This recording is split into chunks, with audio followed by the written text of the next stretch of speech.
আজকে তোমাদের সাথে একটা রেসিপি শেয়ার করি। রেসিপিটার নাম হচ্ছে চুই ঝাল মাটন। তো চলো শুরু করা যাক। প্রথমে আমি দিয়ে দিয়েছি গোটা গরম মশলা ফোড়ন, তারপরে দিয়ে দিয়েছি কুচনো পেঁয়াজ। পেঁয়াজটাকে ভালো করে ভেজে নিচ্ছি। ভেজে নেওয়ার পর দিয়ে দেবো আদা রসুন বাটা, তারপরে দিয়ে দেবো সেই মেন জিনিসটা চুই বাটা। সব এরপরে বাটা মশলাগুলোকে ভেজে নিচ্ছি।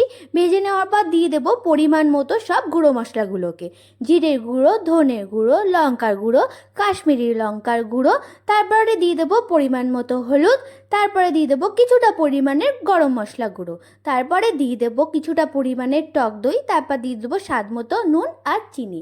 তারপর মাটনটাকে ঢেলে ভালো করে কষিয়ে, আলুটাকে দিয়েও ভালো করে কষিয়ে এরপর তুলে নিচ্ছি প্রেশার কুকারে। প্রেশার কুকারে তুলে নেওয়ার পর দিয়ে দেবো গোটা গোটা করে কেটে রাখা চুইগুলো, তারপরে একটা গোটা রসুন বসিয়ে প্রেশার কুকারের ঢাকনাটা আটকে দেবো। ব্যাস, এরপর শুধু অপেক্ষা করবো সিটি পড়ার।